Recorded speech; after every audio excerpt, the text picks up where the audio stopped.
Hello, everyone. Welcome to our podcast, Sci-ROI Tales, Unconventional Career Stories, where we talk to eminent people in different careers beyond academia. Today, we have a very special guest joining us. I am Shamraggi, a Sci-ROI volunteer with you, and I am thrilled to welcome Dr. Jayita Patwari, who is currently an associate editor of two prestigious journals, Advanced Materials and Advanced Optical Materials and Laser and Photonics Reviews at Wiley. Welcome, Jayita. Thank you, Shamraggi. Thank you very much for inviting me to take part in this podcast series. And it's a great opportunity to connect to the researchers and professionals in STEAM field across the globe. And it would be my pleasure if I can provide at least some useful information to the researchers who might be interested to pursue a career in publication industry. So thank you. The pleasure is all ours. So, without further ado, let's begin. Let's start with your career trajectory.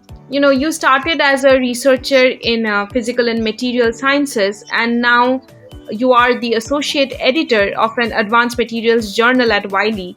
So, can you please walk us through your journey starting from your undergraduate days? Yeah, sure. To start with, as you said, my educational background is in chemistry. I completed my bachelor's degree from Presidency College, Kolkata, followed by my master's from IIT Kharagpur. And then I pursued my PhD in an interdisciplinary field of spectroscopy and nanoscience from Essen Bose National Centre for Basic Sciences. So, my doctoral research was mainly focused on time-resolved fluorescence spectroscopy of hybrid nanomaterials and their application in various solar energy harvesting fields like solar cells, photocatalysis, and so on. So after completing my PhD, I moved to Germany as a guest scientist in the physics department at the University of Duisburg, Essen. So that was during the first wave of the pandemic, actually. So there I started working on time-resolved two-photon photoelectron spectroscopy. So I shifted my field a bit there. And during my time there, I obtained an independent funding through a Marie Curie co-fund project. And through that fund, I was jointly affiliated to Ruhr University of Bochum Chemistry Department and University of Duisburg, Essen for a couple of years. And then I completely shifted my field. I started working on surface science, mainly looking into interfacial solvation using scanning tunneling microscopy and two-photon photoelectron spectroscopy.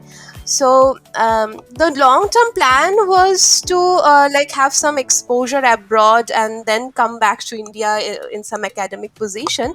But I started realizing that I also enjoy a lot other responsibilities, especially communicating science, organizing and volunteering at various conferences or scientific events. So I started taking interest in other opportunities as well. And then this thing happened. Actually, I looked that there was an advertisement. I went for it, and this happened. So I joined Wiley as an associate editor June last year in the portfolio of material science and physics journals. And the primary journal I started working on is Advanced Materials, as you mentioned. And later I started working on two more subject-specific journals, which are Advanced Optical Materials and Laser and Photonics Review. So, and very recently I have also I'm also working on a newer journal of the family, Advanced Photonic Research. Yeah, so this is what the journey looks like actually. Okay, great. No, that is very interesting. You said you had interest in science communication and organizing these outreach events. So, did you actually professionally take part in any outreach activities before you made your transition, or were they just organically part of your PhD and postdoc jobs? Mostly like that. I mean, yeah, I was a very active volunteer in whatever scientific events were taking place in my PhD institution. Like whether it's an international conference, whether it's some science quiz organized, let's say on a National Science Day for several college or school students. So these things were like, if something is happening in my institute or affiliated to something like that, I always was very enthusiastic to take part. Or like sometime I have chosen those responsibilities and sometime I was given to them, like accidentally. Mhm. Things came to me. It was not on purpose every time. But yes, but I was not, like as you said, like I didn't I was not affiliated to some organization or like something to specifically do these things, but this just came out through my journey, since I had interest and people also may find that I'm eligible to do this kind of things. So they gave me those responsibilities, so it just happened. Okay, okay, great. For our listeners, actually, can you please describe your current responsibilities as an associate editor? Yeah, sure. So the major part of my work is to manage the peer review process and decision making in the in-house journals that I already mentioned. And a part of my activity also includes strategic content acquisition, community outreach activities, and networking, such as representing Wiley and journals at conferences and institute visit, and also partly cooperation with other publishing, marketing, and sales colleagues to drive business in India. I Yeah. see. Could you elaborate a little bit more on these roles, like the specifics of role? For example, you said about the content part. So, if you could please elaborate a little bit on that. Yeah, so the 80% of the job is on the decision making and peer review process. But the 20 to 30% includes the other activities. But if I specifically talk about content acquisition, that means that you need to identify that which are the prominent groups or institutions that could potentially have quality content for the journal you are working on. You may approach the group or the supervisor, or you are at a conference and you see a very interesting talk. You think that this could be a very good content for your article, and if your journal is planning a special issue or something like that, you can immediately involve or request those scientists to contribute to your journal. So just bringing the quality contents to your specific journal where you are working on. So I think that's what content acquisition is: making prominent aware like making awareness on the overall scientific area, and then identifying groups or institutions where quality contents may come, and then finally bringing them to your journal. So I I, see. I see. I also believe this is very exciting as well as interesting because you get to see new stuff all the time, right? Like the new happening science that comes your way. And yes, I mean that's a very good part of this work, that every day I get to read something new. So that excites me very much, because uh, I mean, I'm not comparing, but when you are focused, like when we are doing active research and I'm very focused into my subject category, my specific experiment, or the specific topic I am currently working on, maybe I am overburdened with those literatures. I mean, my mind is full of my minute stuff, like when I was reading paper as an researcher, as an author, then or an experimentalist, I would just think that, well, how can I manage this temperature in my lab? I don't have this instrument. How can I put a yoga so that my things can work here as well? But when I am reading a paper as an editor, the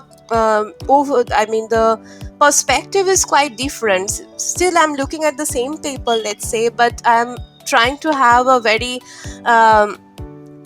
broad broad understanding other than going to this minute details. So the perspective is different, and that is one of the reason. And also I'm getting every day read some like diverse fields, very top quality contents from so you know that how competitive those fields are. Like if I'm getting like I work on solar cell papers, right? And if I'm getting a, like say, 25% efficiency reporting a group from China today, maybe the next day I'm getting another paper which like reporting 1% higher from like a group from Korea. So I know that how competitive these are.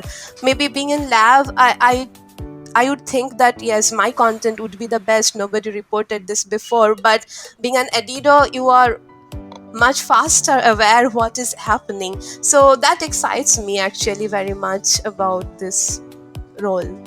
Yeah, and you have a much broader outlook on what is happening in the field, is what I Yeah, understand. yeah, sure. So, with that comes great responsibility as well, right? You have to make decisions of some Hmm. papers moving forward and some not. You have a specialized area, you have a niche that you have done during your PhD and postdoc, and now suddenly you are to make decisions on such broader fields. So, how did you deal with that? um this is where to answer this question, probably I have to go back where I started. As I was giving an overview of my background, you might have noticed that my background is research background, or the expertise I gained over the years was really broad. I started from chemistry, then I moved to spectroscopy, a little bit of nanoscience, then I completely transformed into a physicist. Um, so eventually I had to gain a very broad every time I had to put myself in a new field, start from the scratch. And so I already had to educate myself on various topics. So that eventually helped me actually to get into the position where I'm in. Well, particularly at the time of my recruitment, they were looking for an expert in optics and photonics, which was part of my background. But eventually my recruiter and the interviewers appreciated a lot my broad overview, or like the broad background I already had. Because as they mentioned that when you are representing Wiley, let's say in a conference, we will not be sending like 10 editors of different fields. So you should be at least able to make a valid conversation in whenever you hear a quality talk or a quality work. You should be at least be able to start a scientific conversation, or at least understand things. So yeah, so that is something where I already had some exposure to, like educating myself to different topics whenever it's needed.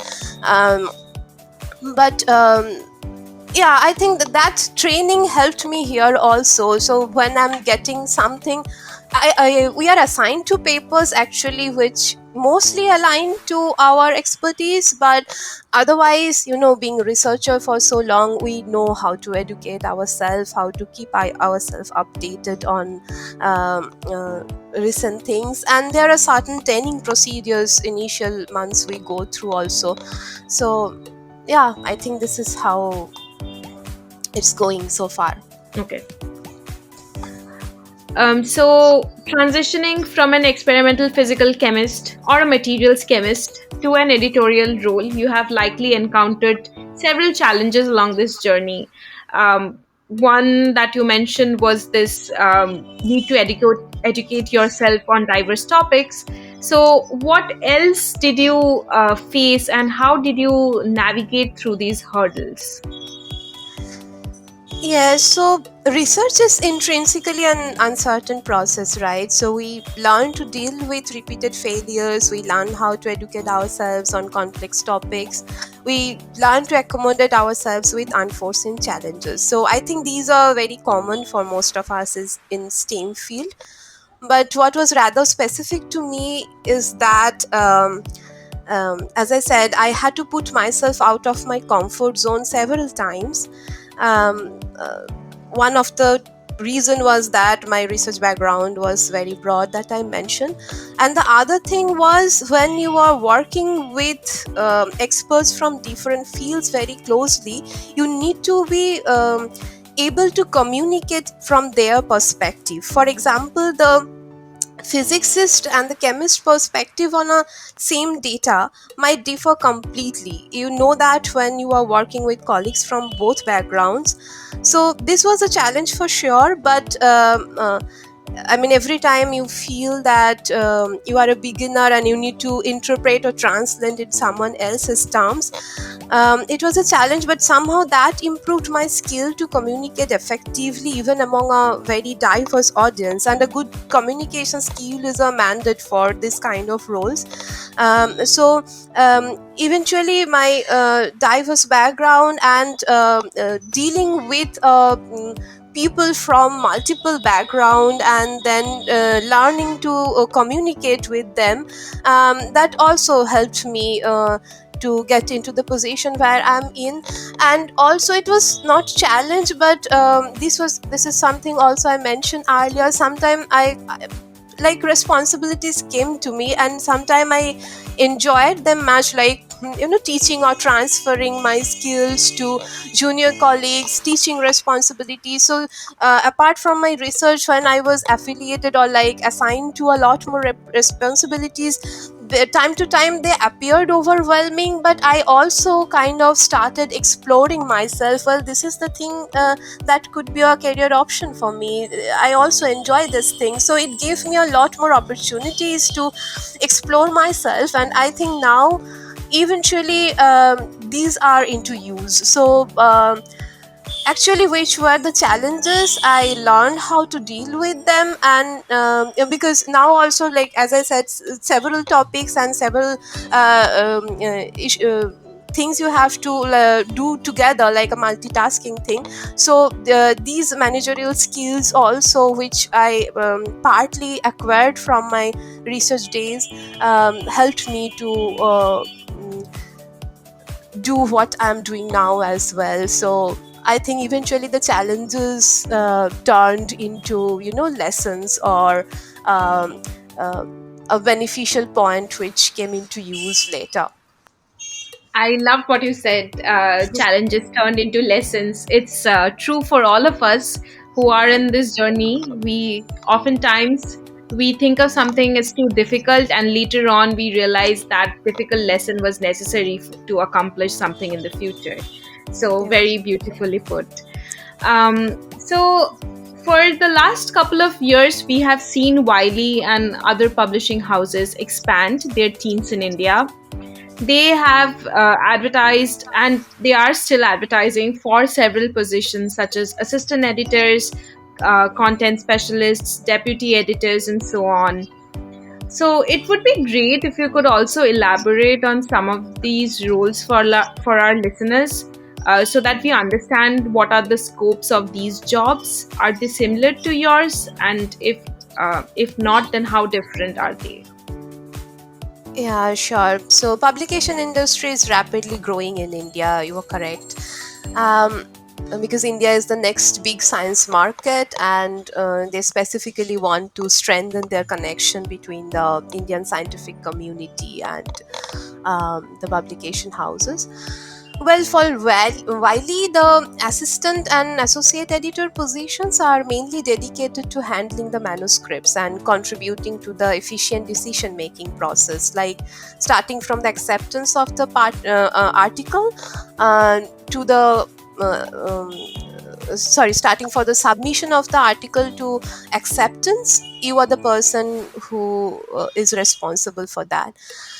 So the requirement for outreach activities are relatively less for these positions, whereas the deputy editor and editor-in-chief positions are focusing mainly on promoting their journals, developing strategies, acquisition of quality content. So that would require more of interaction, travel, and networking. So the deputy editors also handles manuscripts, but the proportion is less. Let's put it that way. And content acquisition specialist position, the name is self-sufficient in explaining the role. So they are specifically to identify institutions and groups for quality contents for the journals. So I think that's Okay. where the difference lies. Basically, everything includes in everybody's job, but the proportions are different for Okay. different roles. I see. I see. And would you say that a postdoctoral experience is necessary for such roles or most of the roles? For editorial role, it depends on which level you are getting hired. By criteria, it's not mandatory for assistant and associate editor positions, but obviously it is preferred, I would say. Okay. And did you personally feel that a postdoc experience would help in this role that you are?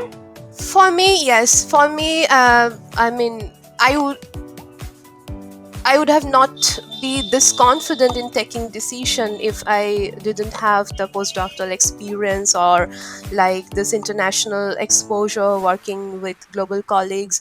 So this eventually helped me. So whenever some junior colleagues ask me for suggestions in career paths, and they make a point that they have interest for this role, I suggest that getting some exposure, relatively changing your field from what you are doing in your doctoral research might help you. But that's a very personal opinion. Like from my personal experience, my postdoctoral experience eventually helped me a lot in getting into this role, and also for my day-to-day work as well. Okay, I see. I see. My next question would be to for you to describe what a typical workday looks like, because I know that this position is remote and you work with colleagues in Germany, which is all the way in Europe, so different time zones. How do you handle that? Yeah, mostly we work with global colleagues, not only in Germany. Like we have our main offices in Europe, in Weinheim and Berlin, but we also have offices in UK. We also have colleagues working from US. There is a head office in Hoboken, and then we have big offices in China. Like they are relatively new than Europe and USA, but it is quite large in their volume. So we have a large proportion of our colleagues working from Beijing and Shanghai office. So it's a very global team, and we had to have to collaborate with people across the globe in that sense. So for a day-to-day job, uh, like when an author submits a manuscript, it goes into the journal inbox.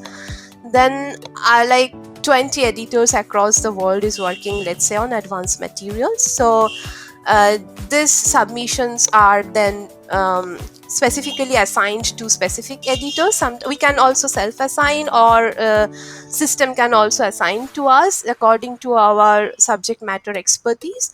And then I have to do a initial screening. Have to decide whether it's OD for a peer review process. If I find it OD enough, I need to contact uh, experts in the field for feedback. And when the reports comes back, I need to take a decision depending on that, and I have to communicate the decisions to the post-production team, to the authors and the reviewers.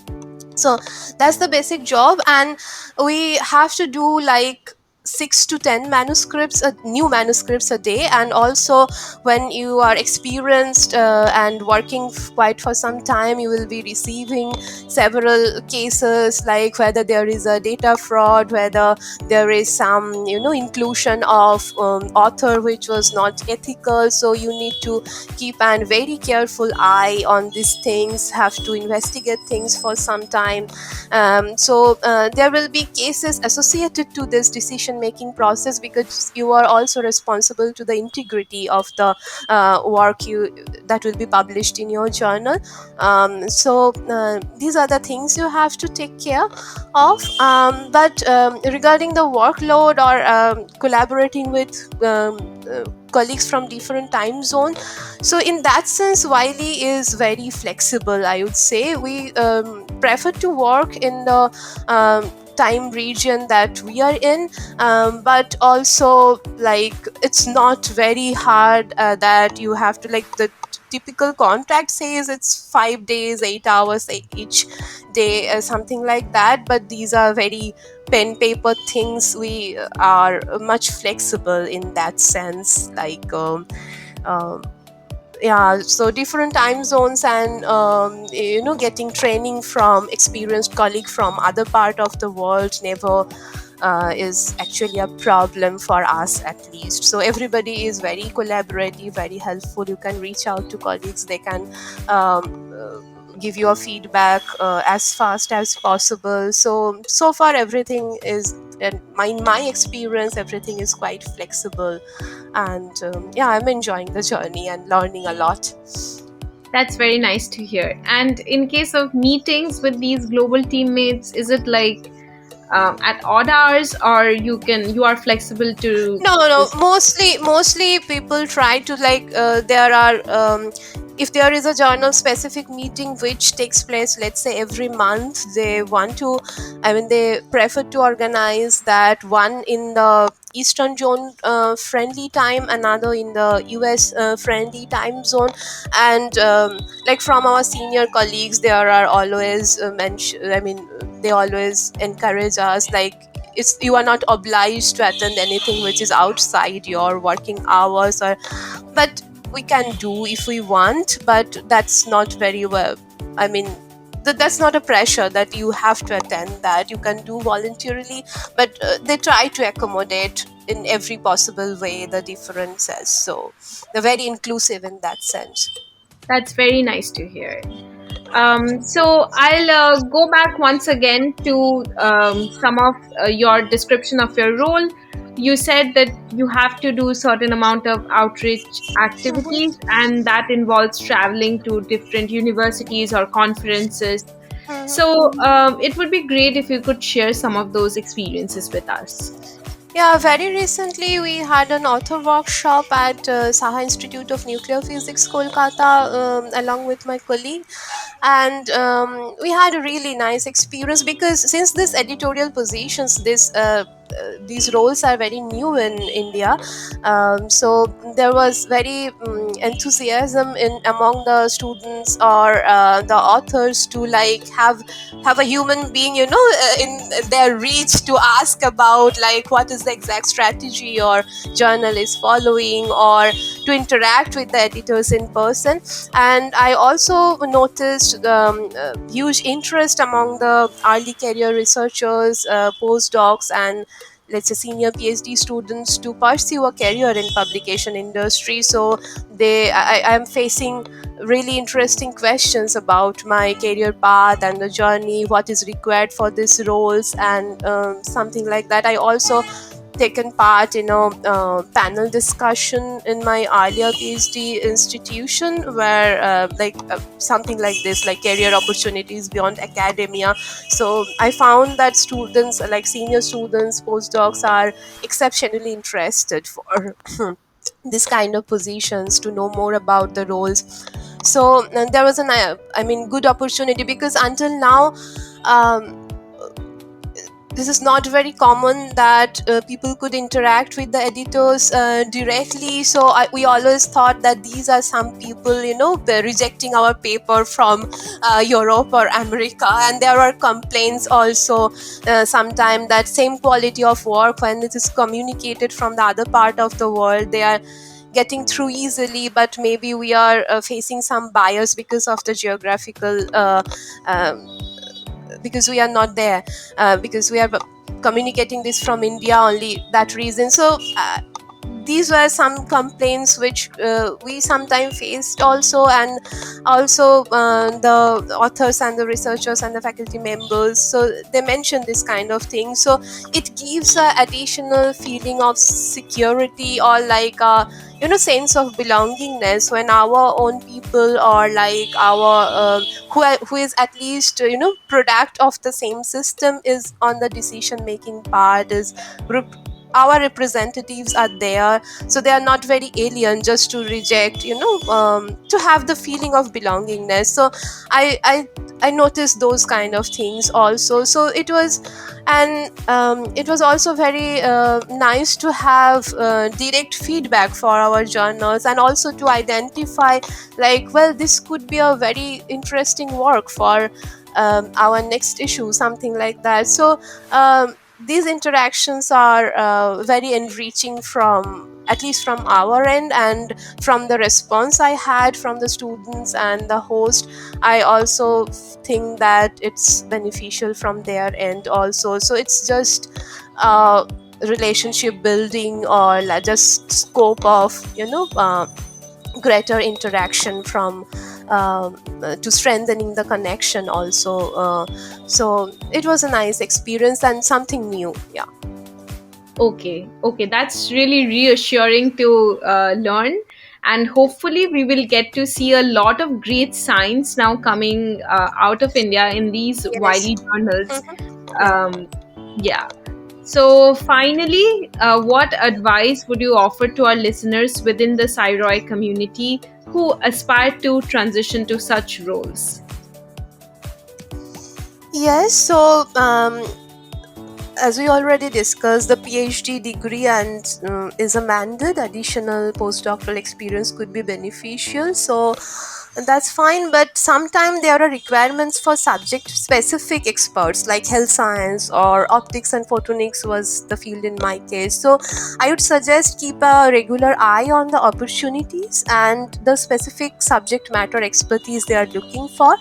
If you find something that is aligned with your background, just mention, not only mention, highlight or orient your CV or cover letter in that way that people can easily find out that, well, you indeed have an expertise there, and that could be uh, mm, better, or that could be the experience is, enough to stand out from the pool of applications. So just highlight those parts, maybe, or orient the entire cover letter that way.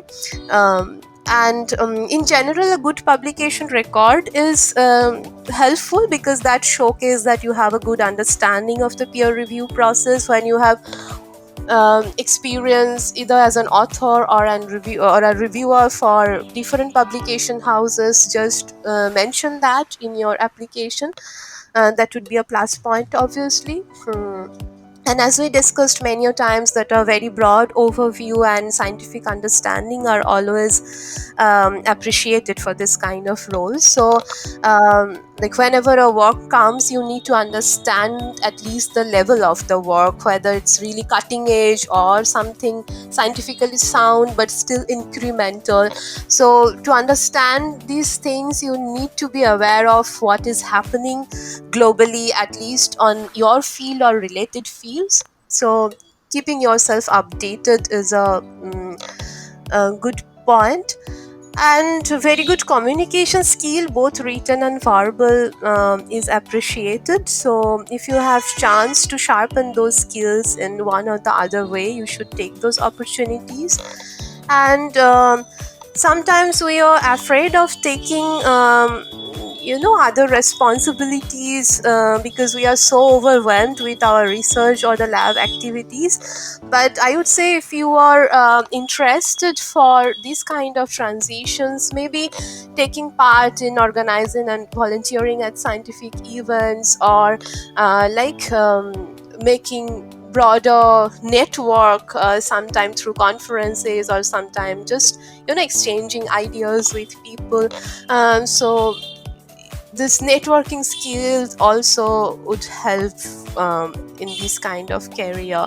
So if you have some opportunity to get engaged in this kind of activities, so I think you should take part in this thing. Especially in Europe, I have seen that this funding agencies, or like I had a Marie Curie co-fund project, so they used to organize various different workshops, like how to manage conflicts in academia, or how to like this kind of, like, which are out of the box but still related to the community.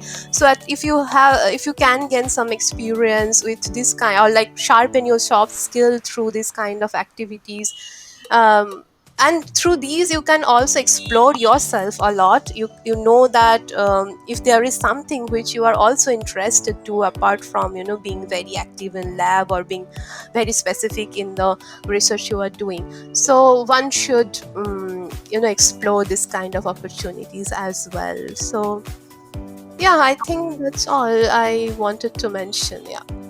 Okay, so being proactive is the key inside your lab as well as outside your lab. Yeah, That's it. yeah, sure, sure. Okay. Okay, so that wraps up another insightful episode of our podcast. A huge thank you to Joita for sharing her expertise and perspective with us. I learned a lot. Hope our listeners also learned a lot and enjoyed today's discussion. Thank you for being with us. Thank you very much. I also enjoyed a lot, so thank you.